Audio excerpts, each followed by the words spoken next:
हमारा देश कैसा है? वैसा ही जैसा आप छोड़ के गए थे। यानी कि हम अभी भी अंग्रेजों के गुलाम हैं? नहीं, अंग्रेजों से तो हमें 1947 में ही आजादी मिल गई थी। अच्छा, तो अब तो हमारे अपने लोग देश चलाते होंगे ना? हाँ, तब तो देश काफी आगे बढ़ गया होगा। जब हमारे अपने लोग देश चला रहे हैं तो गरीबी और भ्रष्टाचार का तो नाम ही नहीं होगा। सबको बराबर हक दिया जाता होगा, किसानों और मजदूरों का अच्छा ध्यान रखा जाता होगा ना? नहीं, ऐसा तो कुछ नहीं है। तो कैसा है बताना मुझे।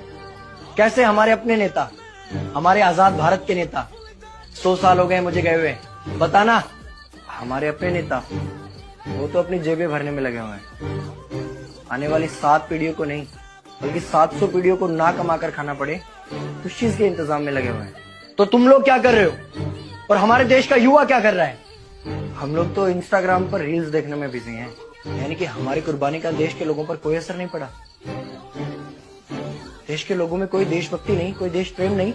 नहीं, ऐसा नहीं है। आपके लिए और देश के लिए बहुत प्रेम है भारत के लोगों के दिलों में। हर 15 अगस्त और 26 जनवरी को तिरंगा फहराते हैं, पूरे जोश के साथ भारत माता की जय बोलते हैं और आपकी डीपी भी लगाते हैं। और भारत और पाकिस्तान के क्रिकेट मैच के दौरान तो हमारी देशभक्ति पीक पर होती है। तुम इसे देशभक्ति समझते हो?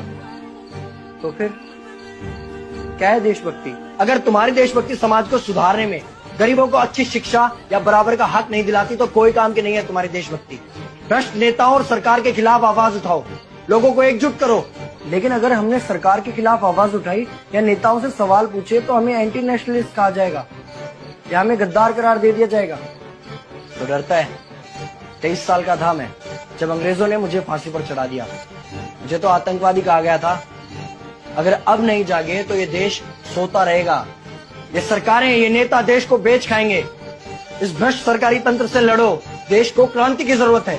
क्रांति यानी कि हमें हथियार उठाने होंगे, बंदूकें उठानी होंगी जैसे आपने उठाई थी। नहीं, हमारी क्रांति विचारों की थी। जब अंग्रेजी हुकूमत ने हमारी आवाज नहीं सुनी तो हमने और जोर से आवाज लगाई और अपने विचार रखे। और क्रांति केवल सत्ता को बदलने तक सीमित नहीं है, बल्कि इस भ्रष्ट अन्यायी तंत्र को जड़ से उखाड़ कर फेंकना है। पर ये होगा कैसे? अपने आसपास से शुरुआत करो। जो भी तुम्हें भ्रष्ट नजर आए उसके खिलाफ आवाज उठाओ, एक्शन लो। तुम्हारे टैक्स का पैसा नेताओं की जेब में जा रहा है, हिसाब मांगो।